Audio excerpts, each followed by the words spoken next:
I think for the person listening, it's really important to understand that they don't have to do 50 different health hacks to improve the way they feel and ultimately the way they age. The way I like to look at health is, what are the few behaviors that we can adopt that are going to affect many different underlying biological processes in our body that will affect these things that we care about, that's going to improve our mood, reduce inflammation, improve metabolism, ultimately, improve cardiovascular health, brain health, and just the way you age. And I think that if we sort of zoom out and take that approach, we realize there's just a few core behaviors that we should be doing that are really not that difficult to do and that are ultimately going to make us feel better and age better. And so what are those behaviors? And I'm sort of going to speak in a sort of just 10,000 feet up, like big zoom out sort of picture, because I think, again, they're very easy for people to do. First, top of the list, move every day. And when I say move every day, we want to make sure we're getting some vigorous exercise. We're going to talk about what that means. And we're going to challenge our muscles. Very, very important, because your body is very resilient. And if you can put a good type of stress on it, which exercise is, it's going to adapt. And when stress is thrown at you later, in life or in the day or in the minute, whatever, your body's already dealt with stress. It's adapted. And so when that stress comes, you're going to be stronger and you're going to be able to deal with it. Mental stress as well. By the way, challenging your muscles, doing exercise, vigorous exercise, this is challenging many systems, your lungs, your heart, your brain as well, because it's hard to do hard things. And so again, you want to be resilient, and that's what it's doing. Number two, make sure you're just eating a nutritious diet that is, giving you the proper nutrients that you need. And we'll talk about that. Not that hard to do. Number three, make sure you're focusing on good sleep. You have to be able to repair, recover, rejuvenate. And that's what sleep is. Could you just tell the person who's listening, based on your expertise, why they should trust these recommendations and really just focus on this? Yeah, because there's a lot of research that has been done by amazing scientists all over the world for decades, looking at what we can do in our diet and lifestyle to improve things like mood and metabolism and inflammation and the way we age. And so we have the evidence here. We can see what type of robust gains we're going to get. So I just think what people that are, if someone's listening right now, the reality is that we have science, and science has done amazing things for our, advancing human life expectancy, and also in basically helping treat and prevent disease. And so if you look at the data, it's there. You just have to look at it. And I think that's kind of my role. I look at this data and then I help explain it to people. So it really is that easy. It really, really is. And we're going to talk about what kind of gains that you can expect. It's kind of mind-blowing, to be honest. Well, I'm ready to have my mind blown and my life simplified and the gains made easy. So let's jump into the first category, which is moving every day. And, I think we've all heard this obsession around 10,000 steps that we should be getting every single day. Is that a useful goal? What does the research say, Dr. Patrick? So I think that we need to replace 10,000 steps a day with 10 breathless minutes a day. Breathless? Breathless. And what I mean by that is 10 minutes of vigorous intensity exercise, which means you're breathless. I don't want to throw walking out, because walking is better than sitting, right? So what are you comparing it to? Okay, walking is better than being sedentary, not moving. But this 10,000 steps a day originated back in the 1960s from Japan. There was a Japanese group that was trying to sell pedometers. And that's where it came from. It didn't come from science, didn't come from medical research. It came from a Japanese company wanting to sell a pedometer. And it was very catchy. Now, since the 1960s, of course, there's been a lot of research on walking and moving and not being sedentary. So there are health benefits. But let's talk about why I want to replace 10,000 steps with 10 breathless minutes, 10 minutes of vigorous intensity exercise. And why I say breathless is because, it depends on where you're coming from. If you're very, already exercising and very fit, breathless for you might be sprinting.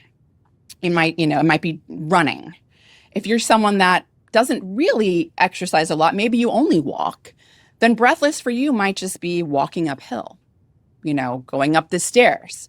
So it all depends on our starting point. And that's why I like to say breathless instead of heart rate or, any other definition, because I think we can all relate to, if I am at the point where I can only say a few words and then I have to take a breath, and then a few words and then I have to take, you can't talk.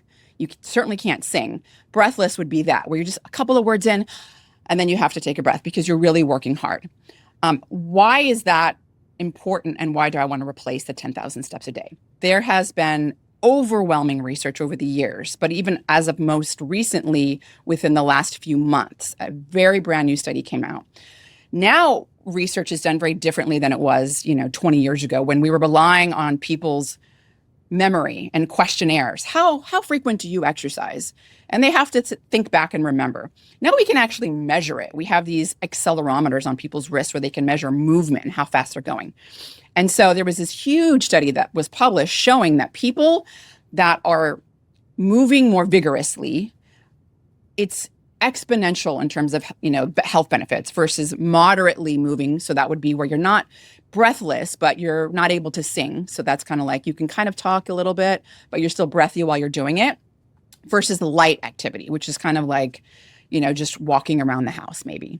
So we know that for every 1 minute of vigorous exercise, you have to do 4 minutes of moderate intensity. That would be brisk walking, for example, to get the same drop in all-cause mortality, dying from cancer, dying from respiratory diseases, dying from cardiovascular disease, right? All non-accidental causes. 4 minutes. If you're going to do light exercise, for every 1 minute of vigorous, you have to do about 53 minutes of light walking, gentle walking around. Wait, hold on a second. I want to make sure I understand this.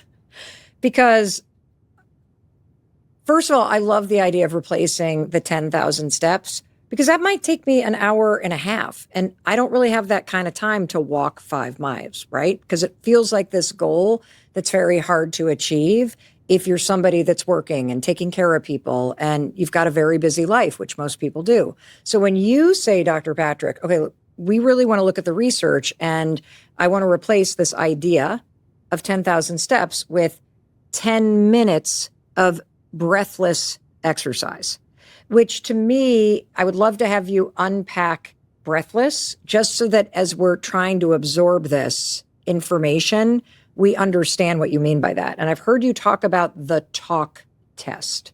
What does that mean? Right. Yes. So the talk test is really that test of, okay, I'm talking to you right now, right? I'm talking to you and I'm not breathless. I'm not breathing heavy, right? It's easy.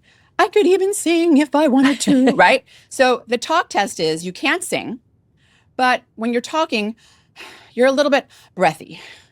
That is, talk test. That is moderate intensity exercise. The talk test means if you can talk a little bit, but you're breathy, that's moderate intensity. That would be like briskly walking.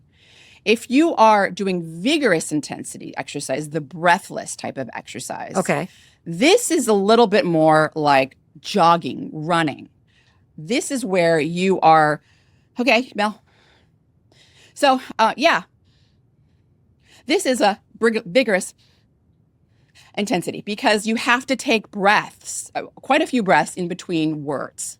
That would be vigorous intensity exercise. That's the breathless type of exercise I'm talking about. Got it. Okay, so I'll give an example. So there's a walking loop by my house, and I would say for 3/4 of it, it's 4 miles long. Love to walk it with my girlfriends. Shout out to my Wednesday walking group.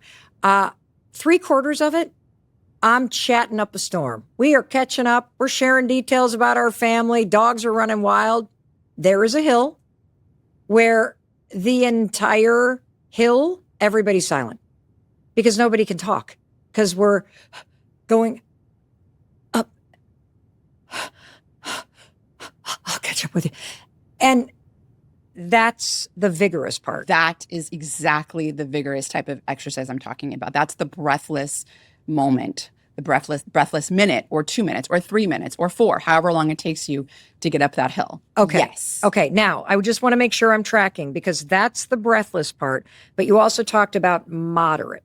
And so would moderate be like, this is kind of a long, hard walk, but I'm still able to talk to you, and I feel myself sweating, and I'm definitely exerting myself, but I can still carry on a conversation. That's correct. That would be moderate, where you can still like carry a conversation, but you're kind of like this, you know, you're just like taking a little, it's like you're more like if you were on the phone, you weren't with someone or if you were recording it and, you know, the person listening was listening to it. Yeah. They could tell that you were walking, right? Like right now it's obvious we're not walking, right? Mm-hmm. So that would be the moderate intensity. Okay. And the vigorous is so much more powerful. So I said for every 1 minute,